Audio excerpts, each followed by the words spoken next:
Hello there and welcome to Theories Before Sleep. I'm so glad you're here. Maybe it's been a long day, your senses overwhelmed by everything the world demanded you notice. Perhaps your mind is still processing images, sounds, sensations that won't quite settle. Or maybe you're simply curious about how we perceive reality, seeking something peaceful to carry you into sleep. Tonight's journey is for you. You don't need to do anything but rest. Let your breath slow, your thoughts soften, and your body grow light. We're going to explore 100 theories about human perception, not in a rush, but slowly, gently. From how light becomes sight to how meaning emerges from sensation, each theory a quiet doorway into wonder. Some will feel familiar, others strange. All are presented to help you drift peacefully towards sleep. If these explorations help you unwind, consider liking and subscribing. It helps others find their way here too, one sleepy soul at a time. Now, let's begin. The first theory is waiting, patient and quiet. Perception might be controlled. Hallucination. Your brain doesn't passively receive the world, but actively predicts it, creating reality before your senses confirm it. This theory, proposed by neuroscientist Anil Seth, suggests perception is the brain's best guess about what's out there, constantly updated by sensory information, but never purely driven by it. Your mind generates a model of reality, a hallucination constrained by input from eyes and ears and skin. When predictions match incoming data, you perceive smoothly. When they don't, surprise ripples through your awareness, forcing updates to your internal model. This means you never see the world directly, but only your brain's interpretation, a controlled dream sculpted by expectation and experience.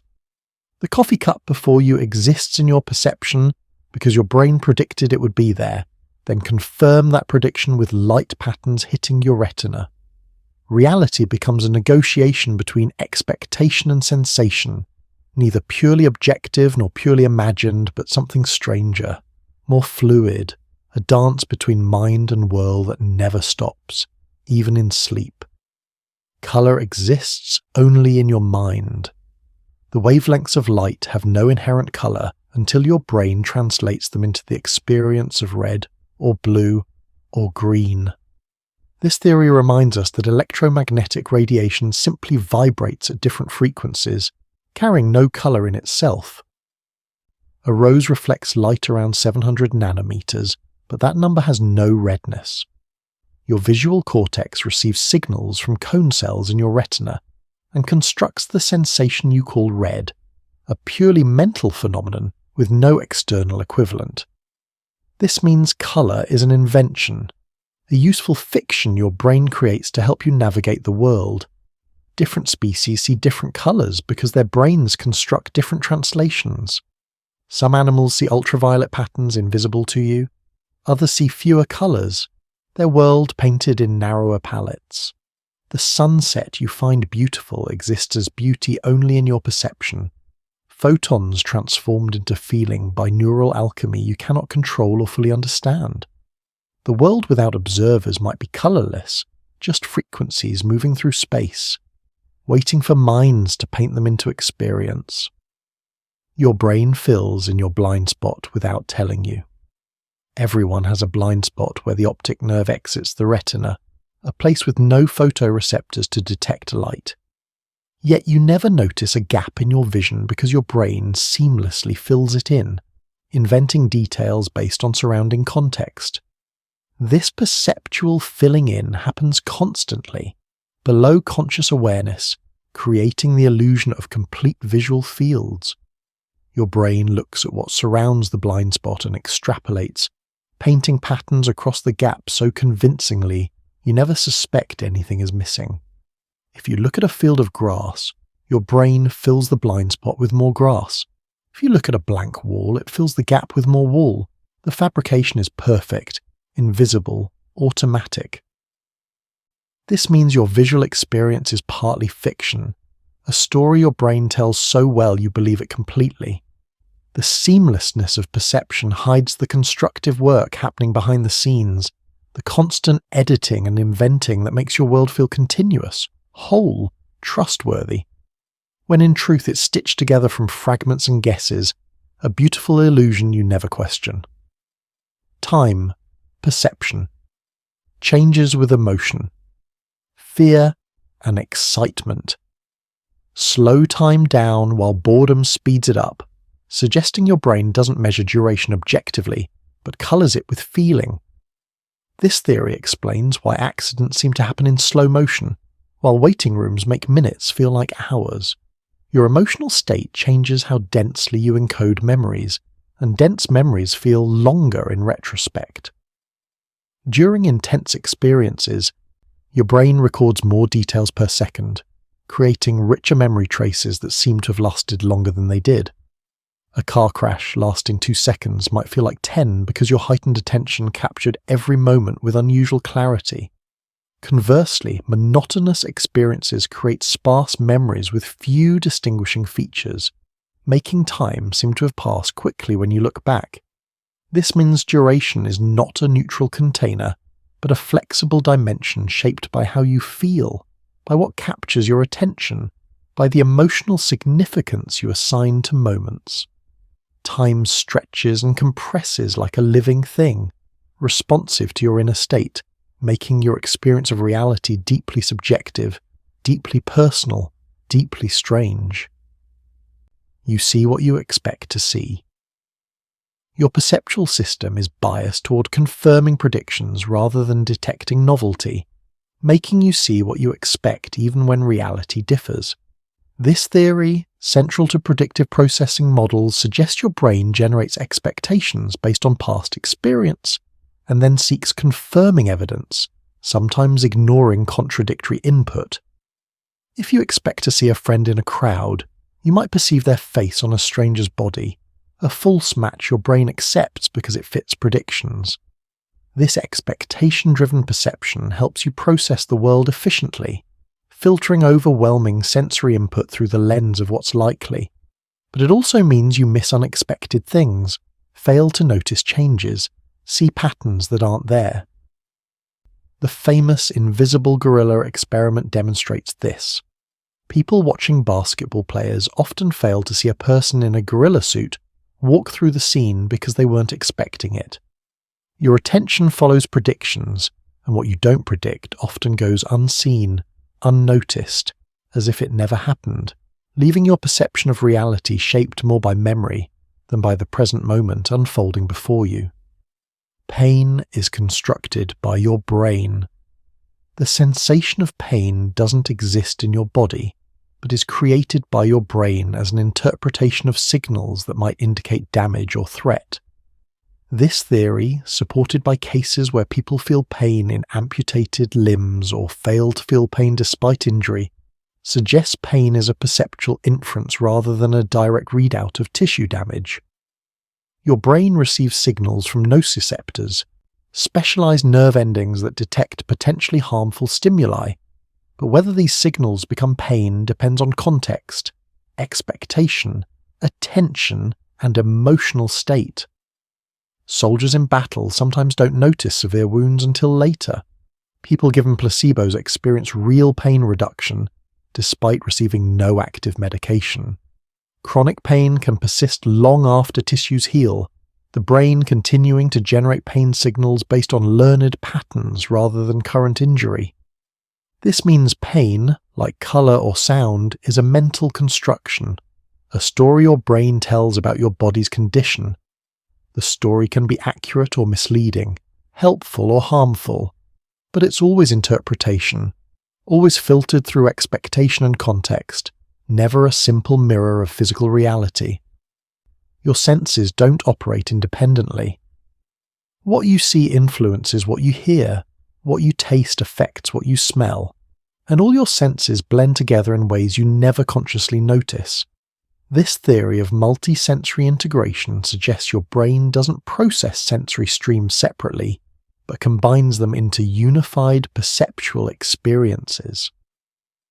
The McGurk effect demonstrates this beautifully. When you watch someone mouth one syllable while hearing a different syllable, you perceive a third syllable, a fusion that exists nowhere in the input but only in your mind's integration. Similarly, wine tastes different depending on the glass it's served in, not because the liquid changes, but because visual and tactile cues influence your gustatory perception. Your brain weights different sensory inputs based on reliability, giving more credence to vision in bright light and more to hearing in darkness. This constant blending happens automatically, creating seamless experience from disparate signals. You never taste pure flavor, or see pure color, or hear pure sound. Everything you perceive is synthesis, combination, a multi-sensory story your brain weaves from threads of light and vibration and chemical signature, unified into the rich tapestry you call reality. You can't perceive absolute silence. Even in the quietest environments, your auditory system generates spontaneous neural activity that you perceive as faint ringing or humming. This theory explains tinnitus as an extreme version of normal perceptual processes where your brain amplifies its own neural noise when external input drops too low. Your auditory cortex, like all brain regions, maintains baseline activity even without stimulation, and this activity can cross the threshold into conscious perception when nothing else is there to mask it. In perfectly quiet rooms, people often report hearing their own heartbeat, their blood flowing, their nervous system humming with electrical activity. The ear itself generates sounds, otoacoustic emissions produced by the movement of hair cells in the cochlea, sounds so faint they're usually drowned out by environmental noise but detectable in silence. This means true silence might be impossible for conscious beings, at least beings with nervous systems like yours. You're always hearing something, even if only the sound of your own perception, the whisper of neural activity that never stops. A reminder that your experience of the world is never passive reception, but always active construction, always coloured by your own internal processes. Motion perception can be fooled by context. Your brain determines whether something is moving not just by tracking it directly, but by comparing it to surrounding objects, leading to illusions where stationary things seem to move. This theory explains why sitting in a parked train feels like movement when the train beside you pulls away, or why the moon seems to race through clouds on windy nights. Your visual system uses relative motion as a cue, assuming that larger or more stable objects are stationary, and smaller or less stable objects are moving. When these assumptions are violated, perception diverges from reality. The induced motion effect demonstrates this. A small dot surrounded by a moving frame appears to move in the opposite direction, even when it's perfectly still. Your brain interprets the frame as stable and attributes all relative motion to the dot. This contextual processing happens automatically, below conscious awareness, shaping your perception of movement in ways you cannot override by willpower alone. It reveals how deeply your experience depends on relationships rather than absolutes, on context rather than isolated facts, on the web of connections your brain weaves between sensory elements, always seeking patterns, always constructing stories that make sense of incomplete information. Your perception of distance is constructed from multiple cues. You don't directly perceive how far away objects are, but infer distance from a combination of visual cues that your brain learned to interpret through experience. This theory identifies depth cues like binocular disparity, motion parallax, occlusion, texture gradients, and atmospheric perspective, each providing information your brain synthesizes into a sense of three-dimensional space. Binocular disparity arises because your two eyes see slightly different images, and your brain uses this difference to calculate depth. Motion parallax occurs when you move your head, and nearby objects shift more than distant ones. Occlusion tells you that objects blocking others must be closer. Texture gradients show that fine details become less visible with distance. Atmospheric perspective makes distant objects appear hazier and bluer. Your brain combines all these cues, weighting them based on reliability and current conditions, to construct your perception of spatial layout. This means depth is not given but computed, not sensed but inferred, a sophisticated calculation happening so quickly and smoothly you never notice the work involved. Three-dimensional space feels immediate and obvious, but it's actually a triumph of neural processing, a constructed model that usually matches reality but can be fooled by clever arrangements of two-dimensional images. If your mind is starting to wander, that's perfectly fine. These theories aren't meant to be memorized, only experienced like watching clouds drift across the sky. Attention is a limited resource that shapes what you perceive. You cannot pay attention to everything simultaneously, and what falls outside your attentional spotlight often goes completely unnoticed, as if it never existed. This theory, supported by phenomena like inattentional blindness and change blindness, suggests attention acts as a filter determining what enters conscious awareness. Your brain receives far more sensory information than consciousness can hold, so attention selects a tiny fraction for detailed processing, while the rest remains dim, vague, peripheral, or entirely absent from experience. Studies show people fail to notice large changes in scenes when those changes occur outside the focus of attention.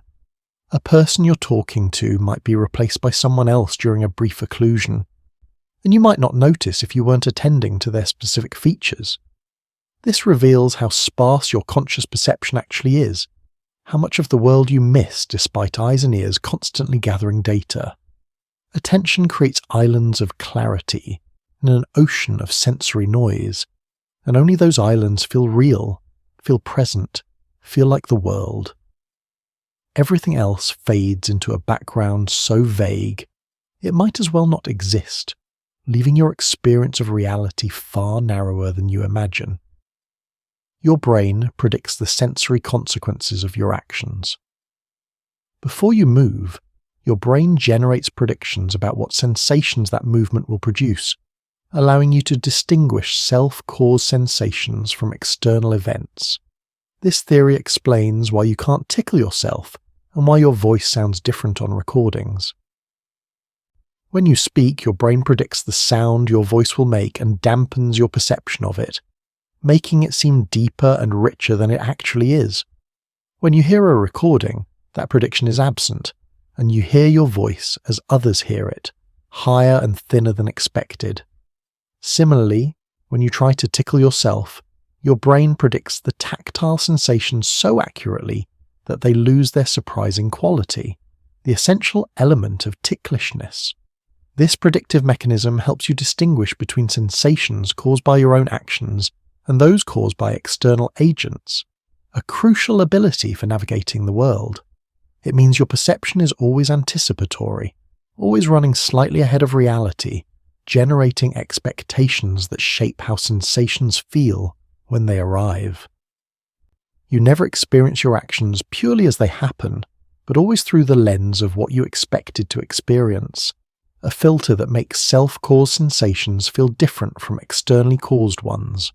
Face recognition uses specialized neural circuits. Your brain has regions dedicated specifically to recognizing faces, processing them differently from other objects, and making you remarkably good at distinguishing thousands of individual faces. This theory, supported by the discovery of the fusiform face area and studies of prosopagnosia, suggests face perception is not general object recognition, but a specialized system shaped by evolution and experience. Faces convey crucial social information, and your ancestors who were better at reading faces had survival advantages, leading to neural specialization over generations. You process faces holistically, perceiving the overall configuration rather than analyzing individual features separately, which is why faces are hard to recognize when inverted. The inversion effect disrupts holistic processing, forcing you to rely on feature-by-feature analysis, a slower and less effective strategy. Damage to face processing areas can cause prosopagnosia, an inability to recognize familiar faces despite intact vision and memory for other objects. This reveals how modular perception can be, how your brain carves up the world into categories and assign specialized processors to each, making some kinds of perception effortless and automatic, while others remain difficult and deliberate. A division of labor that shapes your experience. Perception requires active exploration, not passive reception. You don't perceive the world by simply receiving sensory input, but by actively moving and exploring, using your actions to gather information about your environment. This theory, called sensoromotor theory or enactive perception, suggests perception is something you do rather than something that happens to you. When you look at an object, you move your eyes across its surface, gathering information through a sequence of fixations and saccades. When you touch an object, you move your fingers across it, using motion to reveal texture and shape. Your brain learns the sensoromotor contingencies, the reliable relationships between actions and resulting sensory changes, and uses this knowledge to perceive.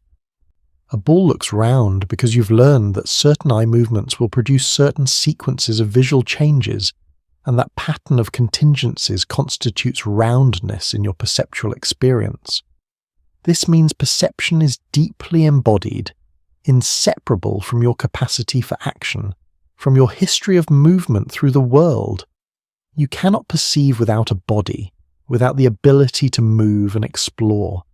Because perception is not a picture in your head, but a skill, a way of engaging with reality through action and sensation intertwined. Your perception of faces is biased toward your own race. You're better at distinguishing faces from your own racial group than from other groups, a phenomenon called the other race effect or cross-race effect. This theory suggests face recognition expertise develops through exposure, and most people have more experience with faces from their own racial group. Your perceptual system learns the dimensions of variation, most useful for distinguishing faces you encounter frequently, becoming finely tuned to subtle differences within that population. Faces from other racial groups vary along different dimensions, and your perceptual system, not tuned to those dimensions, treats them as more similar than they actually are. This leads to the troubling phenomenon where people say members of other racial groups all look alike, not because they actually do, but because the perceiver lacks perceptual expertise in that domain. The effect is not fixed or inevitable.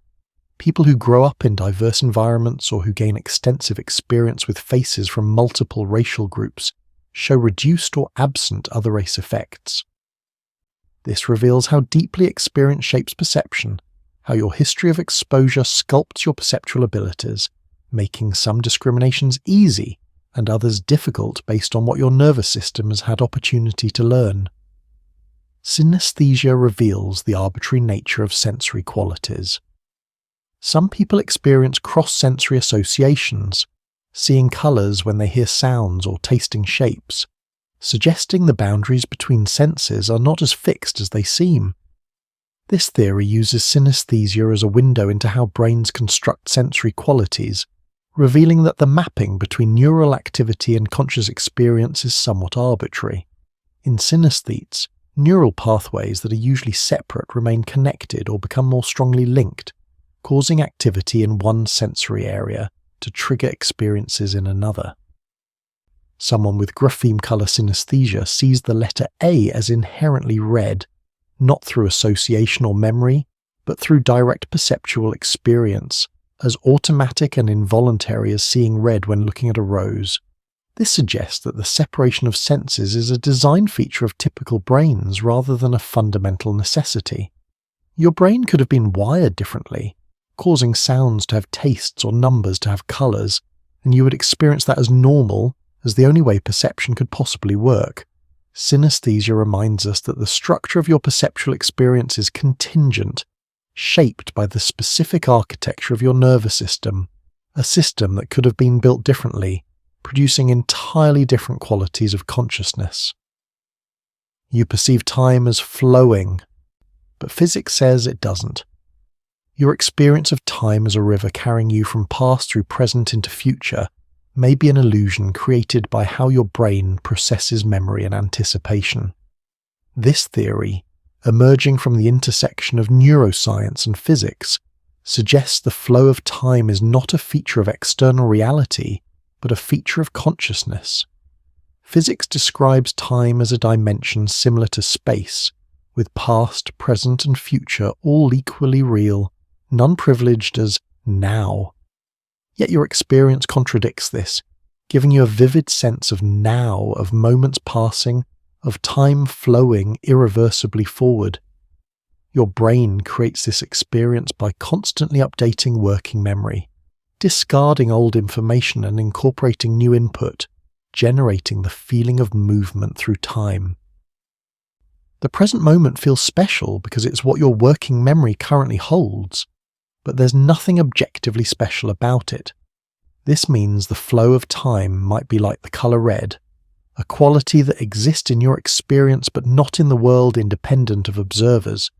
Time might be still, frozen, a four-dimensional structure that simply exists, and only your journey through it, only the limitations of your consciousness, create the illusion of flow, of passage, of becoming.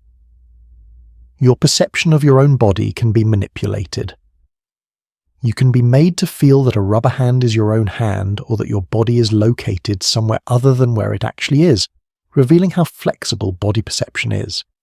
This theory, demonstrated by the rubber hand illusion and full body illusions, suggests your sense of embodiment is constructed from multisensory integration rather than being directly given by proprioception. In the rubber hand illusion, a fake hand is placed in view while your real hand is hidden, and both are stroked simultaneously. After a minute, most people begin to feel the stroking sensations as coming from the rubber hand and feel ownership over it, as if it were part of their body. Your brain integrates visual information about the rubber hand with tactile information from your real hand, and when these signals are synchronized, it infers they must be coming from the same object, creating a sense of ownership over the fake hand. Similar manipulations can make you feel that your entire body is located in a different position, or even that you're inhabiting a mannequin or virtual avatar. This reveals how constructed your sense of self is, how dependent on sensory integration, how flexible and manipulable even the most basic aspects of experience, like knowing where your body is and what belongs to you. Perception is Bayesian inference. Your brain acts like a statistician, constantly calculating probabilities and updating beliefs based on new evidence, making perception a form of probabilistic reasoning. This theory, called Bayesian brain hypothesis, suggests every perceptual judgment reflects your brain's best estimate given prior knowledge and current sensory input. When you see an ambiguous shape, your brain considers how likely different interpretations are based on past experience, then combines that prior probability with the likelihood that current sensory data would be generated by each interpretation. The result is a posterior probability, your brain's best guess about what's out there. This explains why context affects perception so strongly. If you're in a kitchen, an ambiguous object is more likely to be perceived as a utensil because utensils have high prior probability in kitchens. If you're in a garage, the same object might be perceived as a tool. Your brain is constantly performing these calculations, updating beliefs as new information arrives, always seeking the most probable interpretation given everything it knows. This means perception is never certain, never absolute, always probabilistic, always a best guess that could be revised by new evidence, making your experience of reality inherently uncertain, a constantly shifting landscape of probabilities rather than fixed facts. Perception of causality is direct, not inferred. When you see one billiard ball strike another and the second ball moves, you don't infer causation through reasoning but perceive it directly, as immediately as you perceive colour. This theory, proposed by philosopher Albert Michot, suggests causality is a basic perceptual feature rather than a cognitive judgment. Michot showed that when visual events have certain spatial and temporal relationships, people automatically perceive one event as causing another, and this perception is immediate, involuntary, and universal across cultures. The launching effect demonstrates this. When one object moves toward another, contacts it, stops, and the second object immediately begins moving in the same direction, you cannot help but see the first object as launching the second. The perception of causation is as direct as the perception of motion itself.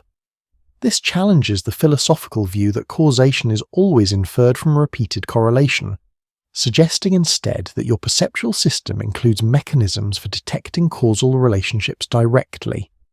You are built to see causes, to perceive agency and force and influence, not just to observe correlations and deduce causation intellectually. The world you perceive is populated with causes and effects, with pushes and pulls, with agents and actions, not because you reason about them, but because your perception constructs them automatically from patterns of motion and contact. Your emotional state colours your perception of neutral stimuli. When you're afraid, ambiguous shapes look threatening. When you're happy, neutral faces seem friendly. Suggesting emotion acts as a perceptual filter changing what you see. This theory of emotion-perception interaction proposes that affective states don't just follow perception, but actively shape it, biasing interpretation toward consistency with current feelings. Studies show that people in fearful states perceive neutral faces as more threatening, estimate hills as steeper, and judge distances as farther. People in positive moods perceive the same stimuli as less threatening, less effortful, less distant. This happens because emotional systems modulate perceptual processing, changing decision thresholds and biasing interpretation toward emotionally congruent meanings. Your brain, in an anxious state, adopts a better safe than sorry strategy, interpreting ambiguity as threat because false alarms are less costly than missed dangers. In a relaxed state, the opposite bias prevails, interpreting ambiguity as benign because the cost of unnecessary vigilance is high. This means your perception is never emotionally neutral, never purely objective, always coloured by how you feel, making the world you experience partly a reflection of your internal state, a mirror showing not just what's out there, but how you feel about it, blending external reality with internal mood into seamless experience. Perception of biological motion is automatic and specialized. You can instantly recognize a walking person from just a few moving dots placed on their joints, suggesting your brain has specialized mechanisms for perceiving biological motion. This theory, demonstrated by point-light displays where only joint positions are visible as moving dots against darkness, reveals how sensitive you are to the patterns of motion produced by living bodies. Within milliseconds, you perceive not just motion but animacy, agency, intention, emotion, all from minimal information. You can tell whether the walker is male or female, happy or sad, approaching or retreating, carrying weight or moving freely. This ability is present in infants, suggesting it's either innate or develops very early, and it persists even when other visual abilities are impaired. Biological motion perception seems to use different neural pathways than general motion perception, specialized circuits tuned to the specific patterns of articulated movement produced by bodies with joints and limbs. This specialization makes sense evolutionarily. Your ancestors needed to quickly identify other humans and animals, to distinguish friend from predator, to read intentions from movement patterns. Those who were better at this had survival advantages, and over generations, brains evolved dedicated systems for perceiving biological motion, systems that still shape your experience, making you exquisitely sensitive to the movement of living things. If your eyes are growing heavy, don't fight it. Sleep is welcome here. The theories will continue whether you hear them or not. A quiet voice in the darkness. You perceive objects as persisting through occlusion. When something passes behind an obstacle, you don't perceive it as ceasing to exist, and then being recreated, but as continuously existing even when hidden. This theory of object permanence in perception suggests your brain maintains representations of objects that persist through temporary invisibility. When a ball rolls behind a couch, your visual system continues to track it mentally, predicting where it should reappear based on its trajectory and speed. This prediction allows you to anticipate the ball's reemergence and react quickly when it does. Infants develop this ability gradually, and its emergence marks a crucial milestone in cognitive development. Before object permanence develops, hidden objects seem to cease existing for the infant, making peekaboo endlessly surprising. Once it develops, the world becomes more stable, more predictable, more navigable. This perceptual persistence creates the experience of a world populated by enduring objects rather than fleeting appearances. A world where things continue existing, even when you're not looking at them. It's a construction, a useful fiction your brain maintains, but one so convincing you never question it, never doubt that hidden things continue existing, never feel surprised when they reappear exactly where you expected them to be, right where they always were, waiting patiently in the darkness. Your perception of speech is categorical. You perceive speech sounds as falling into distinct categories even though the acoustic signal varies continuously, suggesting your brain imposes boundaries where none exist physically. This theory of categorical perception explains why you hear bar and pa as completely different sounds even though they differ only in voice onset time, a continuous acoustic dimension. Your auditory system divides this continuum into discrete categories, and sounds falling within a category are perceived as identical, while sounds straddling the boundary are perceived as different. This categorical perception makes speech processing efficient, reducing infinite acoustic variation to a manageable set of phonemes. But it also means you cannot hear differences that cross category boundaries as easily as differences within categories, even when the acoustic distance is identical. This reveals how perception is not a faithful recording of physical stimuli, but a transformation, a recoding into formats useful for your purposes. The speech you hear is not what's actually in the air, but what your brain constructs from acoustic patterns, a construction shaped by your language, your experience, your neural architecture, making the same acoustic signal sound different to speakers of different languages, each perceiving through the filter of their native phonemic categories, each inhabiting a slightly different auditory world. Perception of fairness is intuitive and automatic. When you see someone divide resources unequally, you immediately perceive unfairness without needing to calculate or reason. Suggesting fairness perception is a basic perceptual capacity. This theory proposes that humans have evolved mechanisms for detecting violations of fairness norms, mechanisms that operate quickly and automatically, producing intuitive judgments that feel like perceptions rather than conclusions. Studies using ultimatum games and dictator games show that people across cultures react negatively to unfair divisions, often rejecting offers that give them less than their partner, even when accepting would provide material benefit. This reaction is immediate, emotional, and difficult to override through reasoning, suggesting it arises from perceptual systems rather than deliberative thought. Your brain seems to have fairness detectors, neural circuits that respond to equality and inequality in social exchanges, producing feelings of satisfaction or outrage that guide behavior. This makes sense evolutionarily. Humans are deeply social, dependent on cooperation, and cooperation requires mechanisms for detecting and punishing cheaters.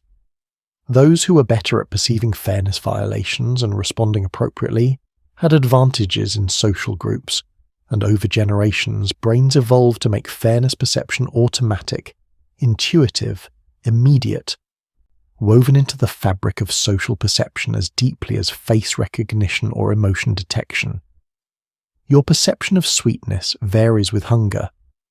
The same sugar concentration tastes sweeter when you're hungry than when you're full, suggesting taste perception is modulated by internal state rather than being a fixed response to chemical properties.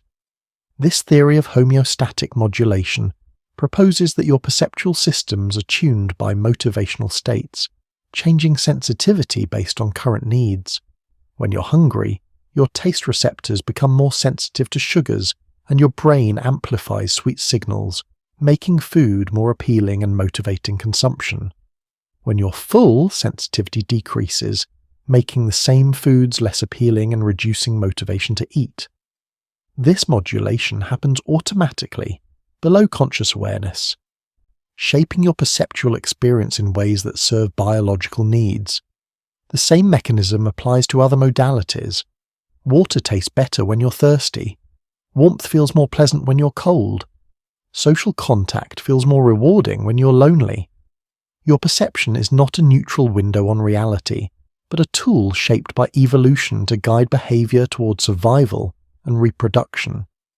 What you perceive is not just what's out there, but what matters to you, given your current state, your current needs, your current goals, making perception inherently subjective, inherently personal, inherently tied to the biological imperatives that shape all living things.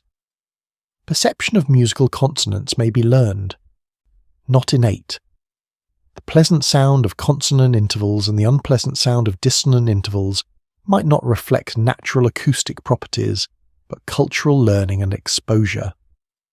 This theory challenges the idea that consonance is based on simple mathematical relationships between frequencies, suggesting instead that your brain learns which sound combinations are stable and expected within your musical culture. Western music treats major thirds and perfect fifths as consonant, but other musical traditions use different intervals and different definitions of consonants. If consonants were purely acoustic, all cultures would agree, but they don't, suggesting perceptual learning plays a crucial role. Your auditory system becomes attuned to the statistical regularities of music you hear during development, learning which combinations are common and which are rare. Common combinations come to sound pleasant, resolved, stable, while rare combinations sound unpleasant, tense, unstable. This means the emotional power of music, its ability to create tension and release, expectation and satisfaction, arises partly from learned expectations rather than universal acoustic properties.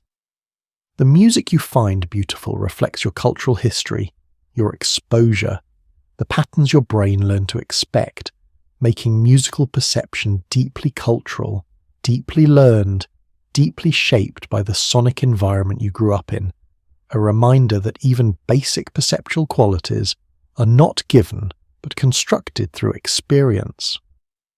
Your perception of effort predicts performance. When a task looks difficult, you perceive it as requiring more effort, and that perception changes how much effort you actually exert, creating a self-fulfilling prophecy. This theory of effort perception suggests your brain uses visual cues to estimate task difficulty before you begin, and these estimates modulate motivation and performance. Studies show that hills appear steeper when you're tired or carrying a heavy load, and this perceptual change correlates with reduced willingness to climb. Similarly, distances appear farther when you're fatigued, and this perception affects whether you choose to walk or seek transportation. Your perception of effort is not a readout of actual energy expenditure, but a prediction, an estimate your brain generates to help you decide whether actions are worth attempting. This prediction becomes self-fulfilling because it affects motivation. When something looks effortful, you're less motivated to try, and reduced motivation means you exert less effort, confirming the initial prediction. This creates a feedback loop where perception shapes behavior, and behavior confirms perception, making it difficult to distinguish between actual task difficulty and your perception of difficulty, between what's objectively hard and what merely seems hard because you expect it to be, blurring the line between external reality and internal expectation. Perception of animacy is triggered by self-propelled motion. When you see something move without being pushed or pulled, you automatically perceive it as alive or animate, suggesting your brain has built-in detectors for agency. This theory explains why simple geometric shapes in animations can appear to have intentions and emotions when they move in certain ways. Heider and Simmel's famous animation showed triangles and circles moving around, and people spontaneously described them as chasing, hiding, cooperating, fighting, attributing mental states to mindless shapes based solely on motion patterns. Self-propelled motion, especially when it changes direction spontaneously or responds to other objects, triggers animacy perception automatically. Your brain interprets these motion patterns as evidence of internal goals and agency, seeing purpose where there is none. This tendency makes evolutionary sense. Your ancestors needed to quickly identify agents in their environment, to distinguish living threats from inanimate objects, to predict behavior based on inferred intentions. Better safe than sorry. Perceiving agency where there is none costs little, while failing to perceive real agents could be fatal. So your perceptual system errs on the side of seeing animacy, populating your world with agents and intentions, making you prone to anthropomorphizing, to seeing faces in clouds and hearing voices in wind, to finding meaning in randomness, agency in accident, intention in indifference. Your perception of symmetry is automatic and preferred. You detect symmetrical patterns faster than asymmetrical ones and find them more aesthetically pleasing, suggesting your brain has specialized mechanisms for processing symmetry. This theory proposes that symmetry detection is an important perceptual ability with evolutionary roots in mate selection and threat detection. Symmetrical faces and bodies indicate genetic health and developmental stability, and making symmetry an honest signal of mate quality. Your ancestors who preferred symmetrical mates had offspring with better genes, and over generations brains evolved to find symmetry attractive. Similarly, many predators and prey are symmetrical, and detecting symmetry helps identify them quickly. Your visual system includes neurons tuned to symmetrical patterns, responding more strongly to symmetry than to random arrangements. This neural specialization makes symmetry pop out, capturing attention automatically, requiring less effort to process than asymmetry. The preference for symmetry extends beyond faces and bodies to abstract patterns, architecture, art, and design. You find symmetrical compositions more balanced, more harmonious, more pleasing, even when you don't consciously notice the symmetry. This reveals how deeply evolutionary pressures have shaped your aesthetic preferences, how what you find beautiful reflects adaptations for survival and reproduction, how perception and preference are intertwined, both shaped by the same evolutionary forces that built your brain. Perception of depth from motion parallax is automatic. When you move your head, nearby objects shift more than distant objects, and your brain uses this motion parallax to perceive depth automatically and effortlessly. This theory explains how you can perceive three-dimensional structure from two-dimensional retinal images even with one eye closed. Motion parallax provides powerful depth information, sometimes more reliable than binocular disparity, especially for larger distances. As you walk through the world, objects at different depths move across your retina at different speeds, and your visual system extracts depth from these differential motions. The processing is so automatic you're never aware it's happening, never conscious of calculating relative velocities or integrating motion over time. You simply see depth, see distance, see three-dimensional space laid out before you. This automatic processing breaks down in certain conditions, creating illusions. When you look out a train window, distant mountains seem to move with you while nearby trees rush past, an inversion of normal parallax that can make the mountains feel closer than they are. Your brain relies on motion parallax so heavily that when it's absent or reversed, depth perception fails, revealing how dependent your sense of space is on motion, on your movement through the world, on the active exploration that makes perception possible. If some theories feel confusing, that's okay. They're meant to be felt more than understood, like music you don't need to analyze to enjoy. Your perception of causality in social interactions is immediate. When you see one person push another, you don't infer that the push caused the movement, but perceive causation directly, just as you perceive colour or motion. This theory extends Mishuta's work on physical causality to social interactions, suggesting your brain has specialised mechanisms for perceiving social causation. When you watch social interactions, you automatically perceive intentions, goals, and causal relationships between actions and outcomes.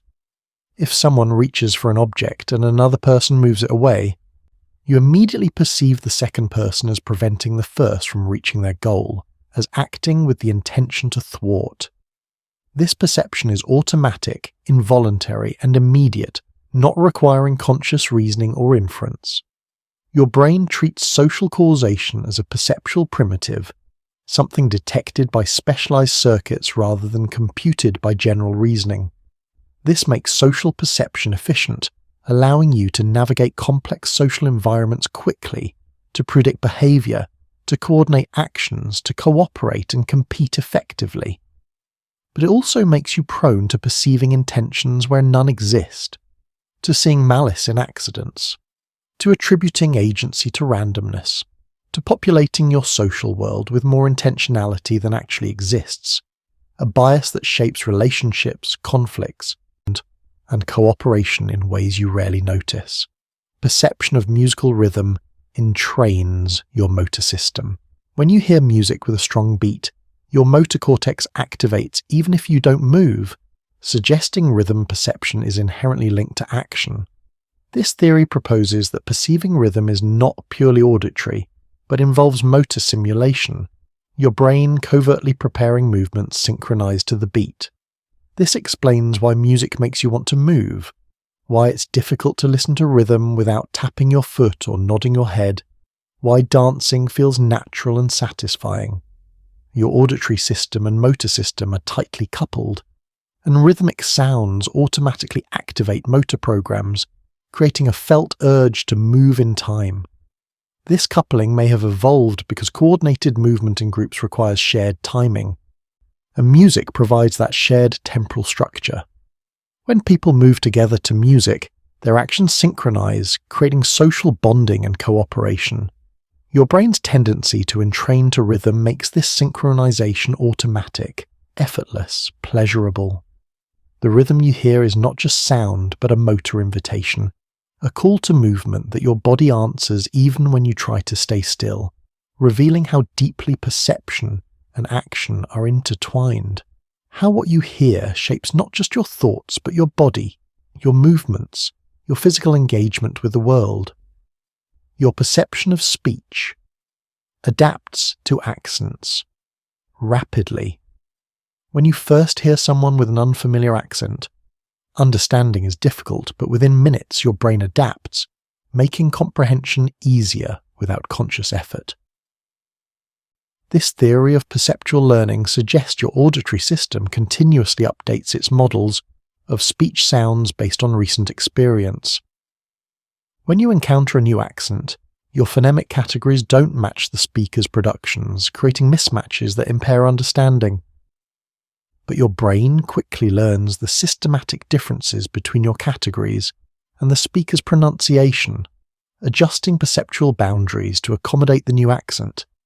This adaptation happens automatically, below conscious awareness, and it's remarkably fast, often complete within a few minutes of exposure. The adapted state doesn't persist indefinitely. If you stop hearing the accent, your perceptual system gradually returns to its baseline, ready to adapt again to the next unfamiliar speaker. This flexibility allows you to understand speech across wide variations in pronunciation, dialect, and accent, making communication possible despite the enormous acoustic diversity in how people speak. Your perception is not fixed but plastic, constantly adjusting to current input, learning from experience, optimizing itself for the specific demands of your current environment, a dynamic system that never stops changing, never stops learning, never settles into final form. Perception of food temperature affects flavor. The same food tastes different at different temperatures, not just because temperature affects the food's chemistry, but because temperature directly modulates taste perception. This theory suggests your gustatory system integrates temperature information with chemical information, creating flavor experiences that depend on both.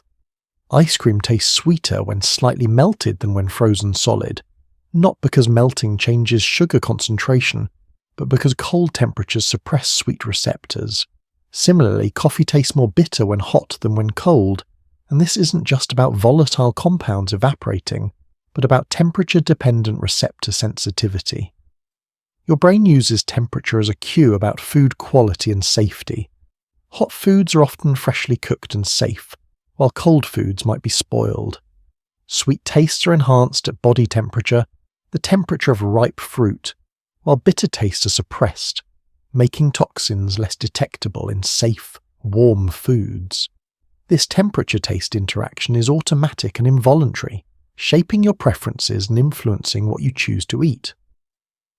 The same meal at different temperatures is not the same experience, not the same flavor, not the same pleasure, revealing how context-dependent perception is, how the same chemical stimulus produces different experiences depending on the state of your receptors, the temperature of your tongue, the expectations in your mind.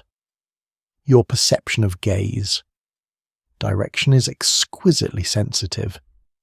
You can detect where someone is looking with remarkable precision, even from subtle cues like the position of their iris within the white of their eye. This theory proposes that gaze perception is a specialized ability supported by dedicated neural mechanisms, crucial for social interaction and communication. Knowing where others are looking tells you what they're attending to, what they're interested in, what they might do next. Your ancestors who were better at reading gaze had social advantages, understanding others' intentions and coordinating actions more effectively. Your brain includes regions that respond specifically to eye gaze, becoming active when you see eyes looking at you and showing different patterns when eyes look away. You can detect gaze direction within 2 or 3 degrees of visual angle, an impressive sensitivity given the small size of the iris and the distance at which you typically view faces. This sensitivity makes eye contact powerful and meaningful, a form of communication that operates automatically, below language, conveying attention and intention directly from one mind to another. When someone meets your eyes, you know immediately, feeling their attention as a tangible presence, a connection that needs no words, no explanation. Only the ancient language of gaze, older than speech, deeper than thought. Perception of texture depends on active touch. You perceive texture most richly when you actively move your fingers across a surface, rather than when the surface moves across your stationary fingers. This theory of active touch, or haptic perception, suggests movement is essential for extracting textural information.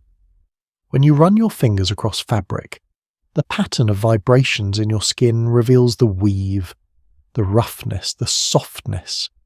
These vibrations depend on your movement speed and pressure, and your brain uses information about your motor commands to interpret the sensory signals correctly. If the fabric moves across your stationary finger, you perceive less detail, less richness, less texture. The difference reveals how perception depends on action, on your active exploration of the world, on the sensoromotor loops that connect movement and sensation. Your brain doesn't just receive tactile information, but seeks it out, using movement to generate informative patterns of stimulation. This active exploration is not conscious or deliberate, but automatic, a natural way of engaging with objects to extract maximum information. You cannot help but move your fingers when touching something interesting, cannot help but explore, cannot help but seek the sensory consequences of your actions, revealing how deeply action and perception are intertwined, how what you feel depends on what you do, how touch is not passive reception but active investigation. Your perception of emotional expressions is categorical. You perceive facial expressions as falling into discrete emotion categories like happy, sad, angry, fearful, even though expressions vary continuously in reality. This theory of categorical emotion perception suggests your brain imposes boundaries on the continuous space of facial configurations, creating distinct categories that match emotion concepts. When you see a face, you don't perceive a unique configuration of muscle movements but recognize it as an instance of an emotion category. And faces within a category seem more similar than faces straddling category boundaries. This categorical perception makes emotion recognition fast and efficient, reducing infinite variation to a manageable set of basic emotions. But it also means you might miss subtle differences between expressions within a category, while exaggerating differences between categories. The categories themselves may be partly learned, shaped by your culture's emotion concepts and the expressions you've seen most frequently. Some emotions are recognized across cultures, suggesting universal categories, but others vary, suggesting cultural learning plays a role. Your perception of emotion is not a simple readout of facial muscle movements, but an interpretation, a classification, a mapping from continuous physical signals to discrete psychological categories, a transformation that makes social perception possible but also constrains it, limiting the emotional nuances you can perceive to those your categories can represent. Perception of pitch is relative, not absolute. Most people perceive musical pitch in terms of relationships between notes rather than absolute frequencies, explaining why you can recognize a melody in any key. This theory of relative pitch suggests your auditory system encodes intervals, the ratios between frequencies, rather than absolute frequencies themselves. When you hear a melody, your brain extracts the pattern of intervals, the sequence of ups and downs, and this pattern remains constant when the melody is transposed to a different key. The melody sounds the same, recognizable, familiar, even though every note has changed. Only a small percentage of people have absolute pitch, the ability to identify or produce specific frequencies without reference points. For them, transposition changes the melody's character, making it sound different despite having the same interval structure. This reveals that pitch perception is not a direct readout of frequency, but a construction, a representation chosen by your brain from multiple possible representations. Most brains choose relative encoding because it's more useful for recognizing patterns across contexts, for understanding speech and music despite variations in speaker or instrument. Absolute frequency matters less than relational structure, less than pattern, less than the shape of sound unfolding in time, a shape that persists through transposition, through changes in pitch level, through all the variations that leave structure intact. Your perception of smoothness in motion depends on frame rate.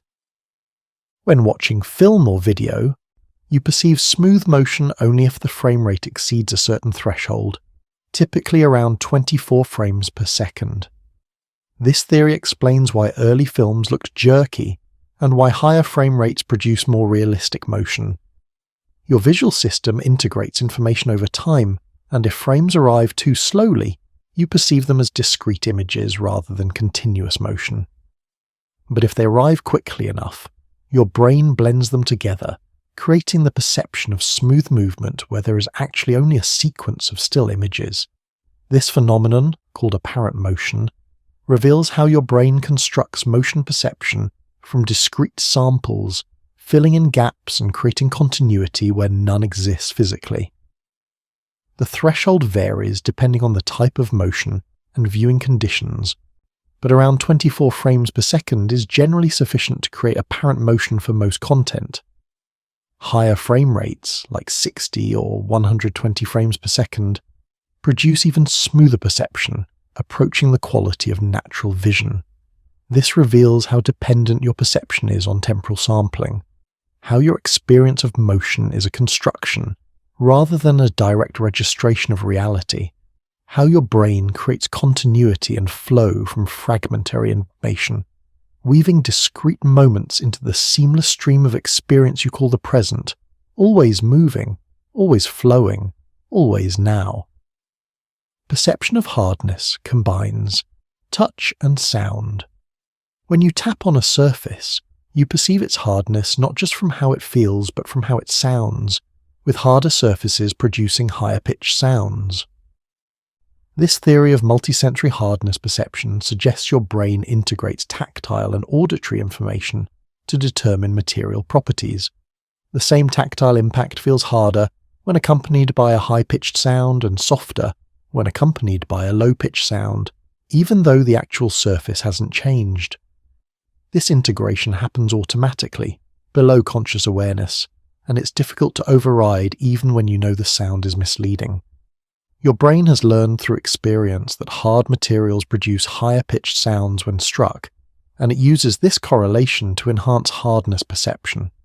This multisensory integration makes perception more accurate and robust than relying on a single sense alone, allowing you to determine material properties quickly and reliably. But it also makes you susceptible to illusions when sensory cues are artificially manipulated, when sound doesn't match touch, when your brain's assumptions about the world are violated. The hardness you perceive is not a direct property of the surface but a construction, an inference your brain makes by combining multiple sources of information, weighting them based on reliability, creating a unified percept that usually matches reality but can be fooled by clever manipulation of sensory cues. There's no test at the end, no need to prove you were listening. Your mind can wander where it wants, to memories, to dreams, to nothing at all. Your perception of weight is influenced by size. Larger objects feel lighter than smaller objects of the same weight, a phenomenon called the size-weight illusion. This theory suggests your brain uses size as a cue to predict weight, and when an object's actual weight differs from the prediction, you perceive it as heavier or lighter than it really is. When you lift a large box, you expect it to be heavy and prepare accordingly, generating more force than necessary if it's actually light. The mismatch between expected and actual weight creates the perception that the box is lighter than it should be, even though you can tell intellectually that it weighs the same as a smaller box. This illusion is robust, persisting even after repeated experience with the objects, suggesting it arises from automatic perceptual processes rather than cognitive judgments you can override. The size-weight illusion reveals how perception is predictive, how your brain constantly generates expectations based on available cues, and how these expectations shape experience even when they're wrong.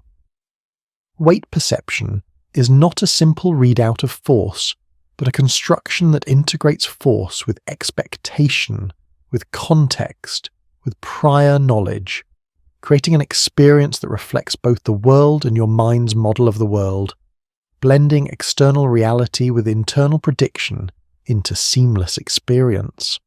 Perception of facial attractiveness is influenced by averageness. Faces that are close to the average of all faces tend to be perceived as more attractive than distinctive faces, suggesting your brain uses averageness as a cue to genetic quality. This theory proposes that average faces indicate genetic diversity and freedom from harmful mutations, making them appealing as potential mates.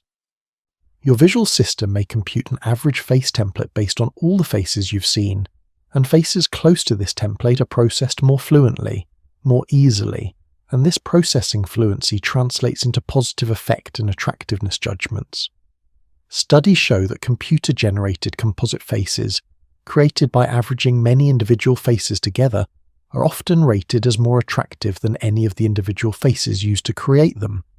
This suggests that the average itself has special status in your perceptual system, serving as a reference point or prototype against which individual faces are compared. However, the most attractive faces are not perfectly average, but average with some enhancement of sexually dimorphic features, like larger eyes in women or stronger jaws in men. This reveals that attractiveness perception is complex, influenced by multiple factors including averageness, symmetry, sexual dimorphism, and individual experience, all integrated by your brain into a unified judgment that feels immediate and intuitive, but actually reflects sophisticated processing of multiple cues.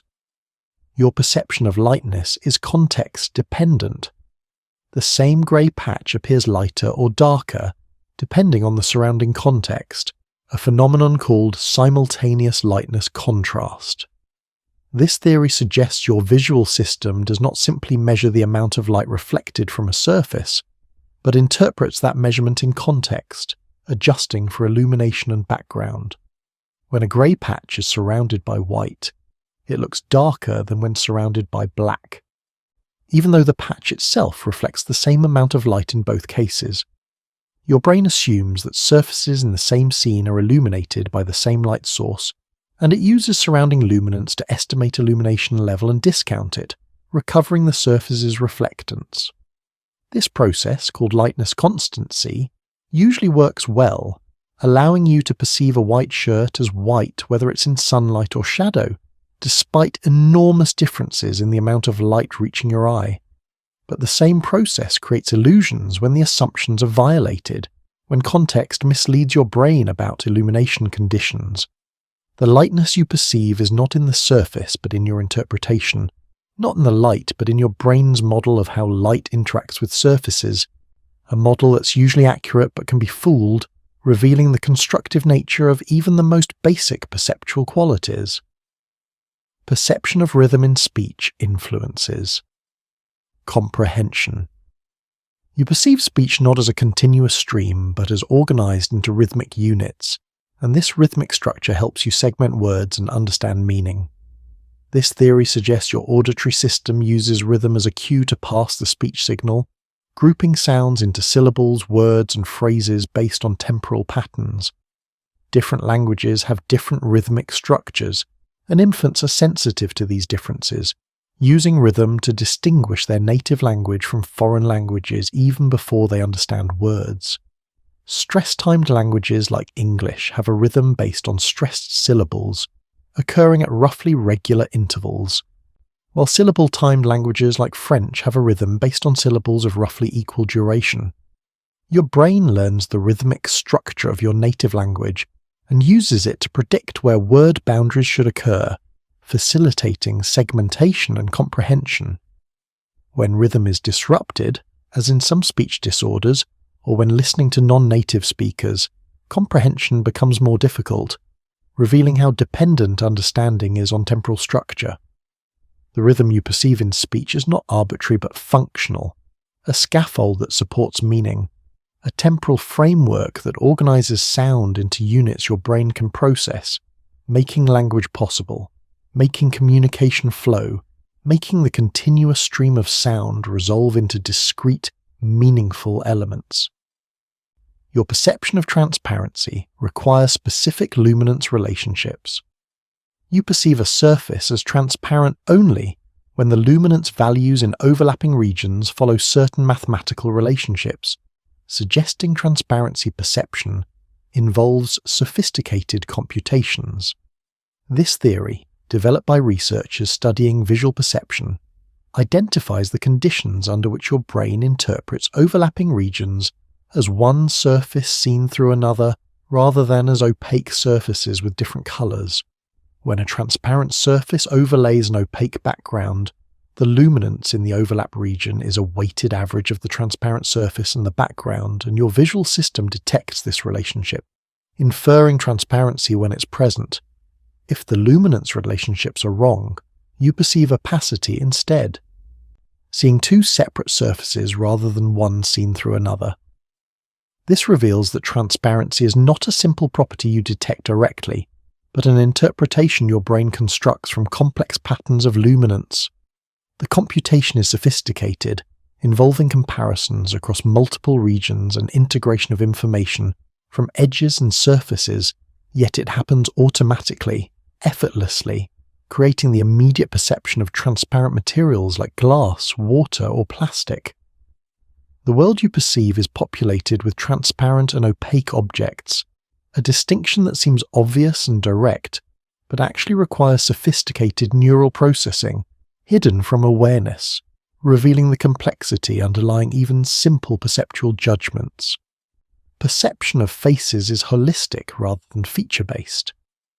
You process faces as unified wholes rather than as collections of independent features, explaining why faces are difficult to recognize when inverted or when features are rearranged. This theory of holistic face processing suggests your brain has specialized mechanisms for encoding the spatial relationships between facial features, and these relationships are disrupted by inversion or rearrangement. When you look at an upright face, you automatically process the configuration, the distances between eyes, the relationship between eyes and mouth, the overall proportions. This configural information is more important for recognition than individual features. You might not notice if someone's nose changes slightly, but you'll immediately notice if their eyes are too far apart or their mouth is in the wrong position. Inversion disrupts configural processing, forcing you to rely on feature-based analysis, a slower and less effective strategy. This explains the face inversion effect, where inverted faces are much harder to recognize than inverted objects. It also explains why the Thatcher illusion is so striking. When a face is inverted, you don't notice that the eyes and mouth are also inverted, but when you turn the image upright, the distortion becomes immediately obvious and disturbing. Holistic processing makes face recognition fast and accurate, but also makes you vulnerable to illusions that exploit your expectations about facial configuration, revealing the specialized nature of face perception. Your perception of musical emotion depends on cultural learning. The emotions you hear in music are not universal properties of sound, but learned associations shaped by your cultural exposure and experience. This theory challenges the idea that certain musical features like major keys sounding happy and minor keys sounding sad are natural or innate. While some acoustic features like tempo and loudness may have universal effects, the emotional meaning of scales, harmonies, and melodic patterns varies across cultures. Western listeners hear major keys as happy and minor keys as sad, but this association is not found in all musical traditions. Some cultures use scales that don't fit into major or minor categories, and listeners from those cultures hear different emotions in the same music. Your brain learns the emotional associations of musical features through exposure, gradually building a network of connections between sounds and feelings. This learning begins in infancy, as you hear music in your environment, and continues throughout life as you encounter new musical styles. The emotions you perceive in music feel immediate and direct, as if they're inherent in the sound itself, but they're actually constructed by your brain based on learned associations, cultural conventions, and personal history.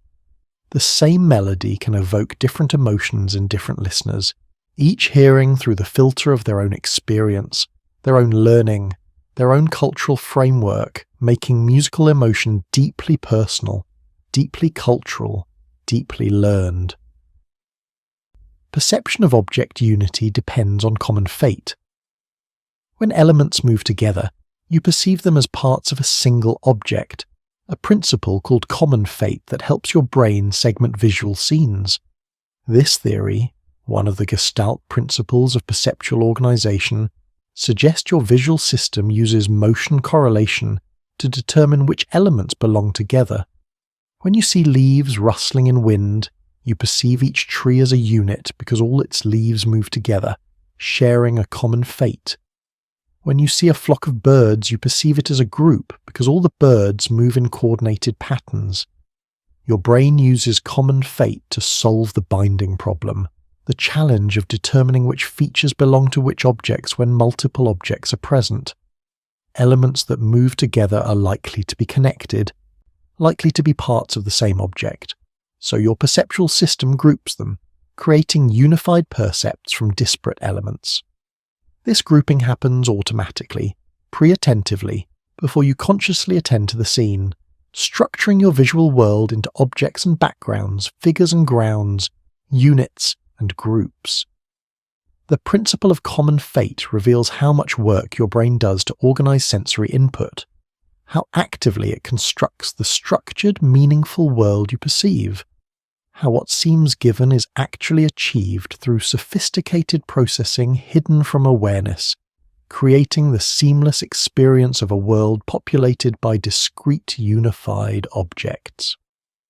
Your perception of speech rate adapts to context. The same speech rate sounds fast or slow depending on the rate of surrounding speech. Suggesting your auditory system uses relative rather than absolute timing. This theory of rate normalization proposes that your brain calibrates its perception of speech rate based on recent experience, adjusting expectations to match current input.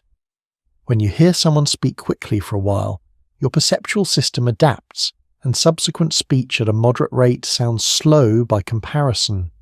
Similarly, after hearing slow speech, moderate speech sounds fast. This adaptation happens rapidly, within seconds of exposure to a new rate, and it affects not just your subjective impression of speed, but also your phonetic perception. Some phonetic distinctions depend on timing, like the difference between rapid and rabid, which differs only in the duration of the vowel. Your perception of these timing-based contrasts shifts with overall speech rate, maintaining consistent phonetic categories despite variation in absolute timing. This reveals how context-dependent speech perception is, how your brain constantly adjusts to the specific characteristics of the current speaker, how what you hear depends not just on the acoustic signal, but on your recent perceptual history, on the expectations and calibrations your auditory system has developed based on the speech you've been hearing, making perception flexible, adaptive, tuned to the current environment rather than operating with fixed parameters. If you've drifted in and out, that's perfect. These theories are companions, keeping you company as you drift, asking nothing, demanding nothing, just offering gentle wonder. Perception of ownership can extend to tools. When you use a tool skillfully, you can feel touch sensations as if they're coming from the tool's tip rather than your hand, suggesting body perception can incorporate external objects. This theory of body schema extension proposes that your brain's representation of your body is flexible, expanding to include tools and objects you manipulate. When a blind person uses a cane, they feel the ground at the cane's tip, not their hand holding the cane. When you eat with a fork, you feel the food at the fork's tines, not at your fingers gripping the handle. This extension happens automatically with practice, as your brain learns the sensoromotor contingencies of tool use, the reliable relationships between hand movements and sensations at the tool's tip. The tool becomes part of your body schema, incorporated into the neural representation of your physical self, extending your sense of touch beyond your skin. This reveals how fluid body perception is, how your sense of where you end and the world begins is not fixed but negotiable, not determined by anatomical boundaries but by functional relationships, by what you can control and what provides useful sensory feedback. Your body, in perceptual terms, is not your physical body but your sphere of action, your zone of control, a flexible boundary that expands and contracts based on what you're doing, what tools you're using, what objects you've learned to manipulate with skill. Your perception of facial identity is separate from expression. You can recognize who someone is while simultaneously perceiving what emotion they're expressing, suggesting your brain processes identity and expression through separate pathways. This theory, supported by neuropsychological studies of patients with selective impairments, proposes that face perception involves at least two distinct systems, one for extracting invariant features that identify individuals, another for extracting changeable features that indicate emotional states. Damage to certain brain regions can impair identity recognition while leaving expression. Recognition intact, and damage to other regions can produce the opposite pattern, suggesting these abilities rely on different neural circuits. This separation makes functional sense. Identity is relatively stable, while expression changes moment to moment, and your brain needs to extract both types of information from the same face. The separation allows you to recognize a friend whether they're happy or sad, angry or calm, and to perceive their emotional state regardless of who they are. Your brain maintains stable identity representations that are invariant to expression changes, while simultaneously computing expression, representations that are invariant to identity.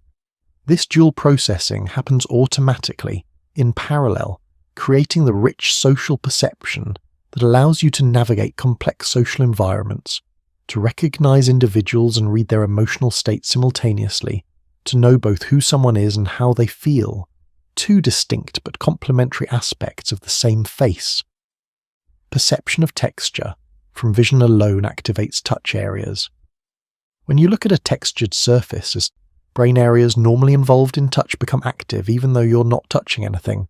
Suggesting visual texture perception involves tactile simulation.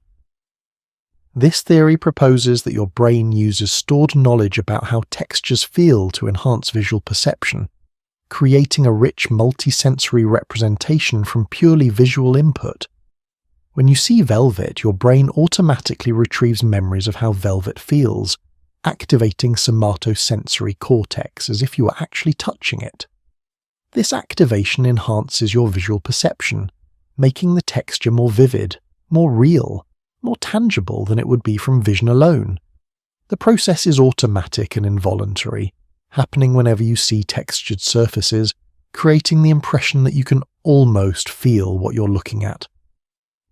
This reveals how deeply your senses are interconnected, how perception in one modality automatically recruits information from other modalities, how your brain creates rich, multisensory representations even from unisensory input. The visual world you perceive is not purely visual but infused with tactile qualities, with memories of touch, with simulations of how things would feel if you reached out and made contact, making perception inherently multisensory, inherently embodied, inherently richer than any single sense could provide alone. Your perception of numerosity is approximate for large sets. You can instantly perceive the number of objects in small sets, up to about 4, but for larger sets you can only estimate approximately, suggesting different systems for small and large numerosities. This theory distinguishes between subitizing, the rapid and accurate perception of small numbers, and estimation, the approximate perception of large numbers. When you see 1, 2, 3, or 4 objects, you know the exact number immediately without counting, through a process that feels like direct perception. But when you see 7 or 10 or 15 objects, you can only estimate, and your estimates become less accurate as numbers increase. This suggests your brain has a dedicated system for perceiving small, exact numbers, perhaps evolved for tracking small numbers of important objects like predators or offspring, and a separate system for estimating large approximate numbers, useful for comparing quantities when exact values are unnecessary. The approximate number system represents numerosity in a compressed format, with precision decreasing as numbers increase following Weber's law. This means you can easily distinguish 5 from 10 but have difficulty distinguishing 50 from 55, even though both differences are 5 objects. Your perception of number is not a simple counting process, but involves specialized systems with different characteristics, different limitations, different evolutionary histories, revealing the complexity underlying even basic quantitative perception. Perception of biological sex from faces is rapid and automatic. You can determine whether a face is male or female within milliseconds, faster than you can recognize identity, suggesting sex perception is a primary dimension of face processing. This theory proposes that your brain extracts sex information from faces early in processing, using cues like jaw shape, brow prominence, and skin texture to make rapid categorizations. These categorizations happen automatically, before conscious awareness, and they influence subsequent processing of other facial features. Knowing someone's sex affects how you perceive their attractiveness, their emotional expressions, and their identity. Suggesting sex perception acts as a gating mechanism that shapes other aspects of face perception. The speed and automaticity of sex perception suggest it's evolutionarily important, perhaps because sex is a fundamental social category that determines appropriate behavior, potential for reproduction, and likely social roles. Your brain has been shaped by evolution to extract this information quickly and reliably, making sex perception one of the first and most robust judgments you make about faces. The perception feels effortless and obvious, as if sex is written clearly on every face, but it actually requires sophisticated processing of multiple cues, integration of information from features and configuration, and comparison to learned templates, all happening in the first few hundred milliseconds of seeing a face, before you're consciously aware of having perceived anything at all. Your perception of object location is distorted near saccades. Just before and after you move your eyes, your perception of where objects are located becomes compressed or shifted, a phenomenon called saccadic compression. This theory suggests your brain actively remaps spatial locations during eye movements to maintain stable perception despite the rapid image motion that saccades produce. When your eyes move, the image on your retina shifts dramatically, but you don't perceive this motion. Instead, the world seems stable, as if the image never moved. This stability is achieved through active suppression of motion signals during saccades and through remapping of spatial coordinates to account for the eye movement. But this remapping is not perfect, and objects flashed briefly just before or after a saccade are mislocalized, appearing shifted toward the saccade target. This compression reveals the active work your brain does to create stable spatial perception from unstable retinal input, the constant adjustments and predictions that make the world seem stationary, even though your eyes are constantly moving. The stability you perceive is not given but achieved, not automatic but constructed through sophisticated neural processing that compensates for your own movements, creating the illusion of a stable world from a constantly shifting retinal image, an illusion so convincing you never suspect it's happening, never notice the compression and remapping that occur dozens of times each minute. Perception of pitch can be influenced by visual cues. When you watch someone play a musical instrument, what you see can influence what you hear, making the same sound seem higher or lower in pitch.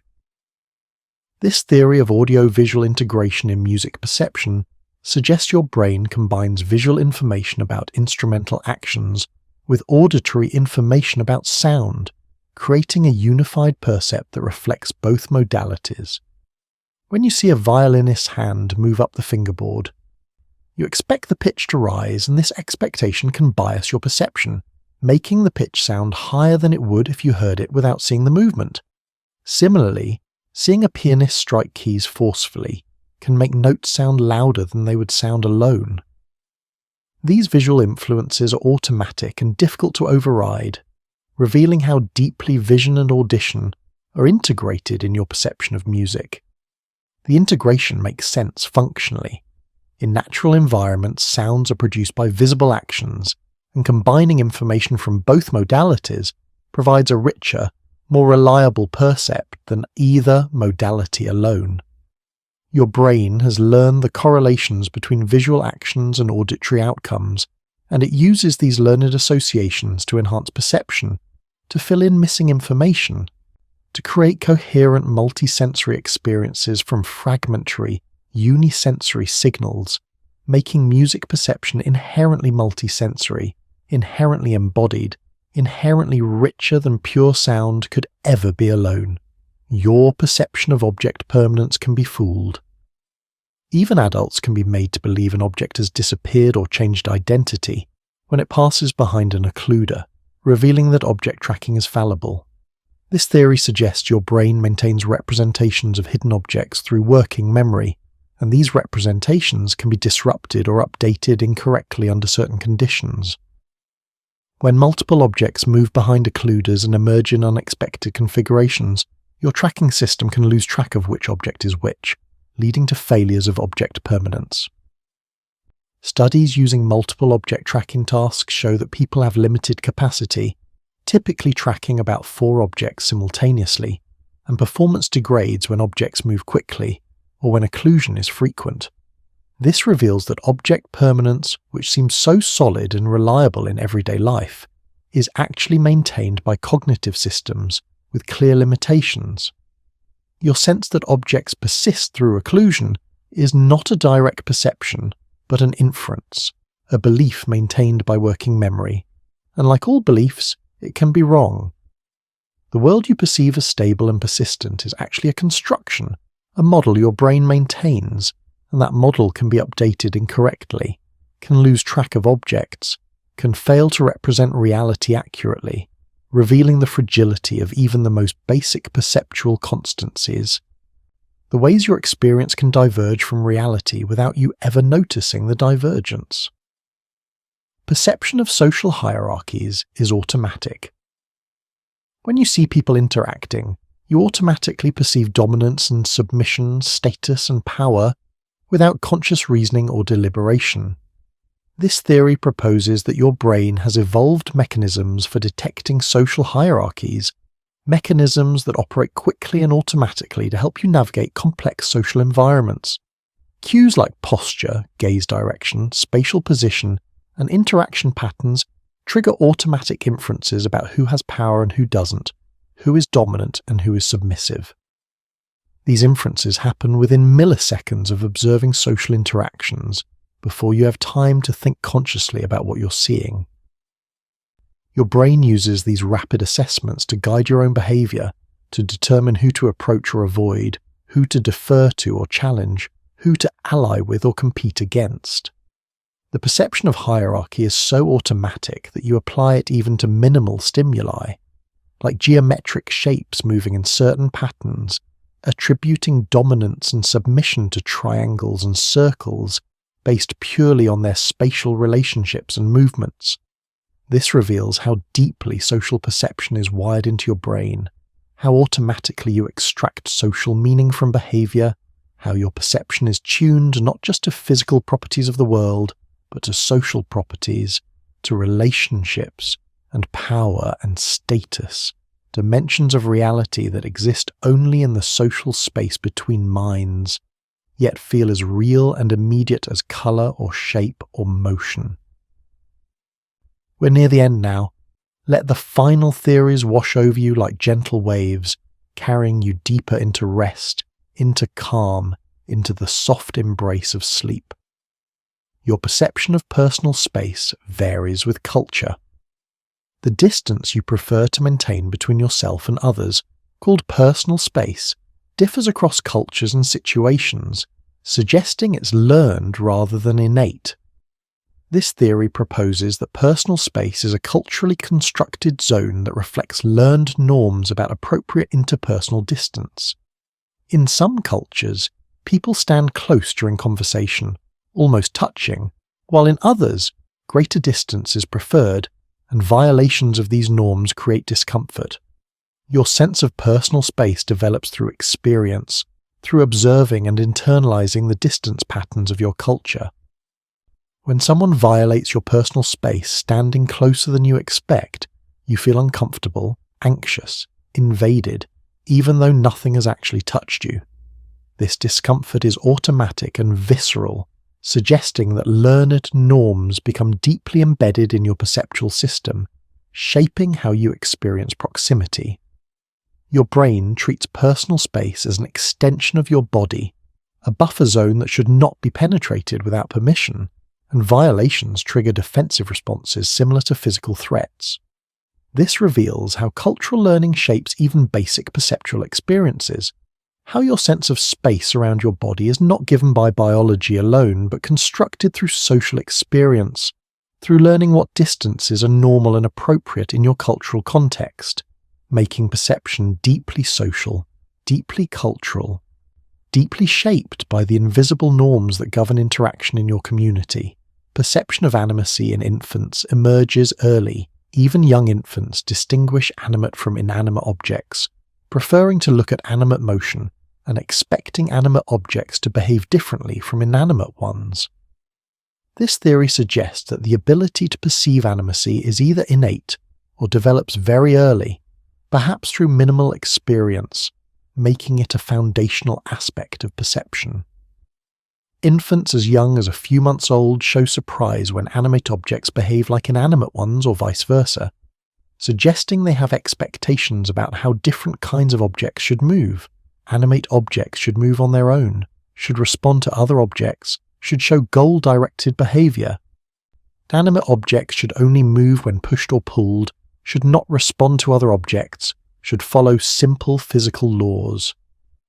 When these expectations are violated, infants look longer, indicating surprise, revealing that they've already learned or been born knowing something about the fundamental distinction between living and non-living things. This early emergence suggests that animacy perception is not a sophisticated cognitive achievement, but a basic perceptual ability, perhaps built into the architecture of your brain, perhaps shaped by evolution to help you quickly identify agents in your environment, to distinguish things that might act on you from things that won't, to navigate a world populated by both living and non-living things, each requiring different predictions, different responses, different strategies for interaction. Your perception of moral character from faces is rapid. Within milliseconds of seeing a face, you form judgments about the person's trustworthiness, competence, and warmth, even though these judgments are often inaccurate. This theory of rapid trait inference suggests your brain automatically extracts social information from faces, using features like facial structure and expression to make snap judgments about character. These judgments happen so quickly that they must be based on perceptual processes rather than deliberative reasoning. You can't help but form impressions, can't help but judge, can't help but see character written in faces, even though you know intellectually that faces don't reliably reveal personality. The features you use to make these judgments are partly innate, partly learned. Faces with certain proportions, like wider faces or more mature features, are judged as more dominant. Faces with expressions resembling smiles are judged as more trustworthy. Your brain uses these cues as heuristics, quick and dirty rules that provide rough estimates of character based on minimal information. The estimates are often wrong, but they're fast. And in evolutionary environments where quick judgments about strangers could mean the difference between safety and danger, fast and rough was better than slow and accurate. Your modern brain still makes these rapid judgments, still sees character in faces, still forms impressions that feel like perceptions rather than guesses, revealing how deeply social judgment is embedded in perception, how automatically you extract meaning from faces, how difficult it is to see faces without seeing souls. Perception of object weight. From vision uses multiple cues. Before you lift an object, you estimate its weight from visual cues like size, material, and shape, and these estimates guide how much force you prepare to exert. This theory of visual weight perception proposes that your brain has learned associations between visual properties and weight through experience, and it uses these associations to predict weight before contact. Larger objects are usually heavier, so size is a strong cue. Denser materials like metal are heavier than less dense materials like wood or plastic, so material appearance provides information. Your brain integrates these cues to generate a weight estimate, and this estimate affects your motor planning, determining how much force you'll generate when you reach out to lift the object. When the actual weight differs from your prediction, you experience surprise and must adjust your force output, sometimes leading to clumsy movements or dropped objects.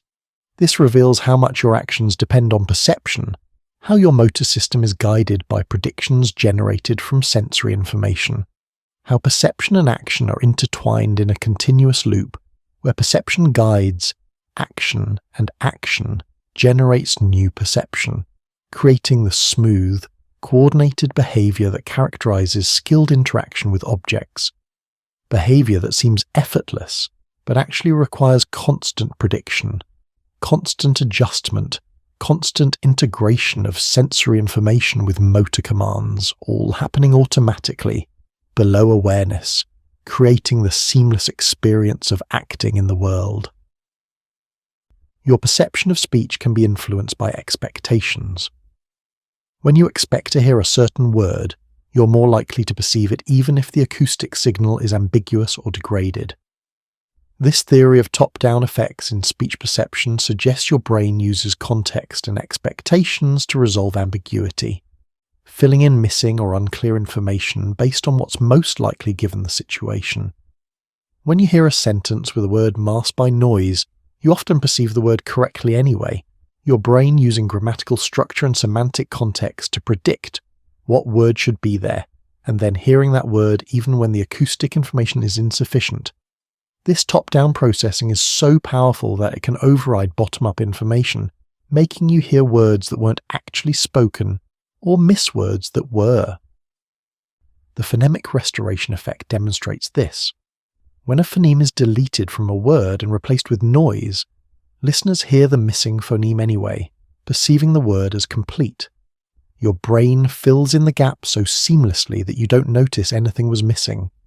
This reveals how active speech perception is, how much work your brain does to construct meaning from noisy, ambiguous signals, how your expectations and knowledge shape what you hear as much as the acoustic signal itself, making perception a negotiation between bottom-up sensory input and top-down predictions, between what's actually there and what you expect to be there, between signal and sense, perception of depth.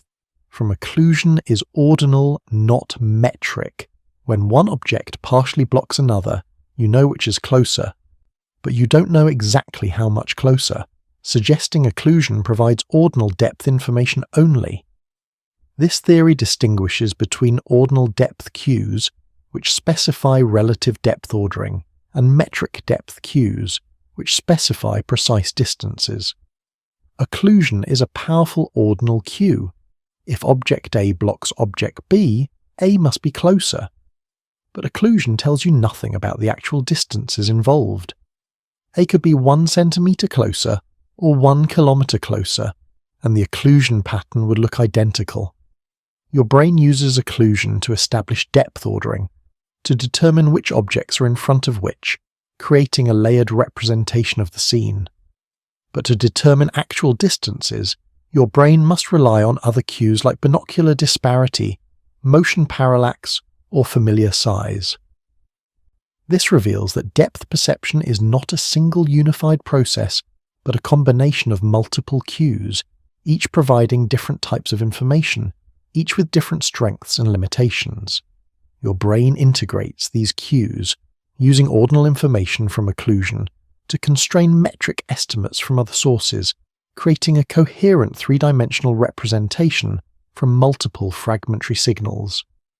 The depth you perceive feels unified and complete, but it's actually a patchwork, a synthesis of different types of information from different sources, woven together by your brain into the seamless spatial experience you take for granted, never noticing the complexity underlying the simplicity of seeing space. Your perception of facial emotion can be influenced by body posture. The same facial expression looks different depending on the body posture accompanying it. Suggesting emotion, perception integrates information from face and body. This theory proposes that your brain doesn't process facial expressions in isolation, but combines them with body language to determine emotional state. A face showing fear looks more fearful when the body posture also suggests fear, like arms raised defensively. The same face looks less fearful, or even angry when paired with an aggressive body posture. This integration happens automatically, below conscious awareness, and it's difficult to ignore body information even when you're instructed to judge only the face. Your brain treats emotion perception as a multi-source inference problem, weighing evidence from multiple channels and arriving at a unified judgment that reflects all available information. This makes sense functionally. Emotions are expressed through the whole body, not just the face, and integrating information from multiple sources provides more reliable emotion recognition than relying on faces alone.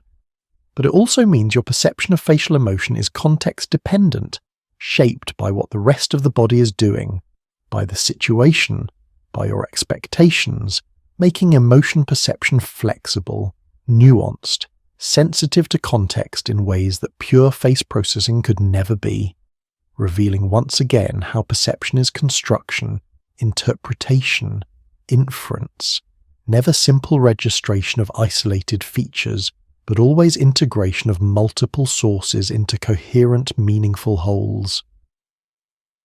Perception of object shape. From touch is similar to vision. When you explore an object by touch, you build a spatial representation similar to what you'd construct from vision, suggesting touch and vision share common spatial processing mechanisms. This theory of Amdahl's spatial representation proposes that your brain maintains spatial information in a format independent of the sensory modality that provided it. When you touch a sphere with your eyes closed, you perceive its three-dimensional shape, its curvature, its roundness, even though touch provides only sequential information about surface points contacted by your fingers. Your brain integrates these sequential contacts into a unified spatial representation, a mental model of the object's shape that feels similar to what you'd perceive visually. Studies show that people can recognize objects equally well by touch or vision, and they can match objects across modalities, indicating that the representations are similar or shared. This reveals that spatial perception is not purely visual or purely tactile, but operates at a more abstract level, a level where information from different senses converges into common representations. Your sense of space is multisensory, built from vision, touch, proprioception, and audition, all contributing to a unified spatial model that guides action and perception. The space you perceive is not visual space or tactile space, but perceptual space, a construction that transcends individual senses, integrating information from all available sources into the coherent three-dimensional world you inhabit. A world that feels immediate and given but is actually achieved through sophisticated multisensory integration. Your perception of time slows during the first instance of a repeated event. When you experience something for the first time, it seems to last longer than subsequent repetitions, a phenomenon called the oddball effect. This theory suggests your brain encodes novel events more richly than familiar ones, creating denser memory traces that seem to have lasted longer in retrospect.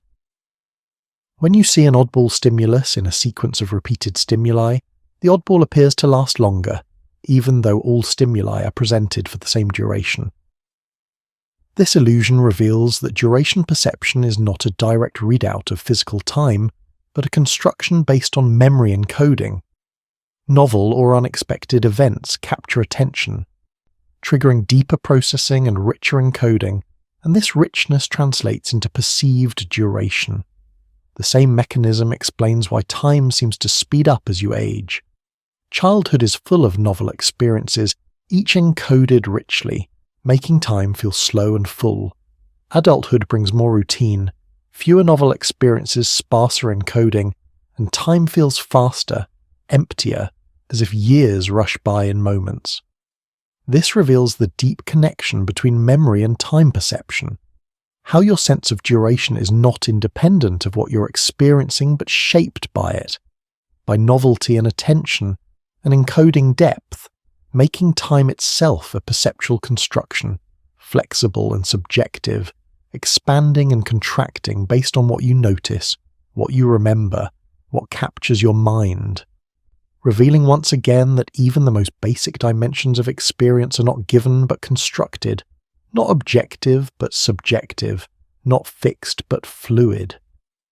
And so, our quiet journey through human perception comes to a gentle close. We've travelled far tonight, from how light becomes sight to how meaning emerges from sensation, touching on questions that reveal how deeply constructed your experience truly is. The theories behind us now, like stars fading into dawn. Some theories offered answers, others only deeper questions. Some felt solid, others shimmered like mirages. But all of them carried a piece of humanity's endless curiosity, our refusal to accept the world at face value, our need to wonder. These theories, some ancient and some born yesterday, represent our attempts to understand the mystery of how physical signals become conscious experience, how photons and vibrations and chemical signatures become the rich, meaningful world you inhabit every waking moment. Theories are strange things. They're not quite facts, not quite fantasies. They live in the space between what we know and what we imagine. They're humanity's way of reaching toward truth with imperfect hands, building bridges across chasms of ignorance. Some will be proven right, others will fade, but the reaching itself, the wondering, never stops. If your eyes are already heavy, that's just fine, perfect even. Let the last traces of perceptual theories fade behind your thoughts, becoming less distinct, less important.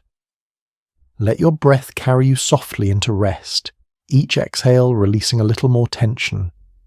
Each inhale drawing you deeper into calm.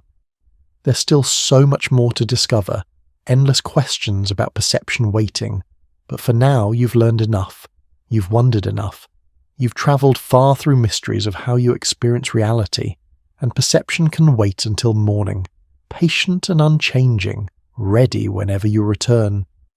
You don't need to remember any of this, not the names, not the details, not even the theories themselves.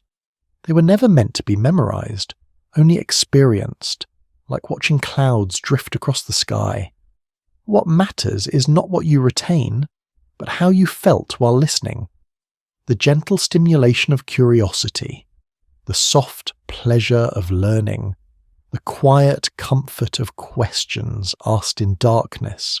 That's enough. That's everything.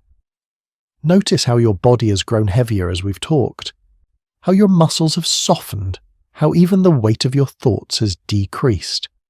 This is the natural rhythm of rest, the way consciousness gradually releases its grip, letting you drift. You don't need to force it. You don't need to try. Just allow it, the way you'd allow yourself to float in calm water, trusting the water to hold you, trusting the darkness to be safe. There's nothing you need to do now, no answers to chase, no puzzles to solve, no theories to understand. Just the calm certainty that mystery itself is a kind of lullaby, one that will carry you into sleep. So let go. Let your mind wander where it will, through dreams or darkness, through memories or nothing at all.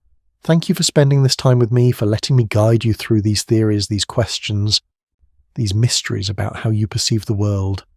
Thank you for your curiosity, for your willingness to wonder, for choosing to end your day with learning rather than emptiness. It means something, this choice you've made. It says something about who you are, someone who seeks understanding even in the quiet moments before sleep. And I'm grateful to be part of your evening, part of your routine, part of the quiet ritual that carries you from waking into sleep. You're not alone in this. Right now, all across the world, others are listening too, drifting through these same theories, wondering these same questions. Some are ahead of you, already deep in dreams. Others are just beginning. But you're all connected by this shared experience, this common journey through mystery and wonder. A quiet community of curious minds, seeking rest and knowledge in the same breath, finding peace in questions that have no answers. Imagine yourself now, floating through the theories we've explored, passing by them as if through constellations in the night. Questions above, questions below, a galaxy of wonder all around you about how you perceive reality, how signals become experience, how the physical becomes the phenomenal, and you at the quiet center, resting in the knowledge that mystery is not something to fear, but something to embrace, that not knowing is not failure, but invitation. That perception keeps secrets not to frustrate us, but to keep us curious, to keep us reaching, to keep us human. Let that thought comfort you. Let it wrap around you like a blanket woven from questions and wonder, soft and strange and somehow perfect. The theories we've explored tonight are just whispers in an infinite conversation about consciousness, questions asked across time, mysteries that connect us all through our shared experience of being perceiving beings in a world we'll never fully understand. There's nothing left to do now, no answers to chase, no puzzles to solve, no theories to understand. Just the calm certainty that mystery itself is a kind of lullaby, one that will carry you into sleep. So let go. Let your mind wander where it will, through dreams or darkness, through memories or nothing at all. Let your consciousness dim like a sunset. gradually, naturally, beautifully, and know that when you wake, the theories will still be here, the questions will still wait, and perception will still be the beautiful mystery it's always been. I hope you sleep well and dream softly. May your rest be deep, your dreams be gentle, and your tomorrow be bright. Thank you for being here. Good night.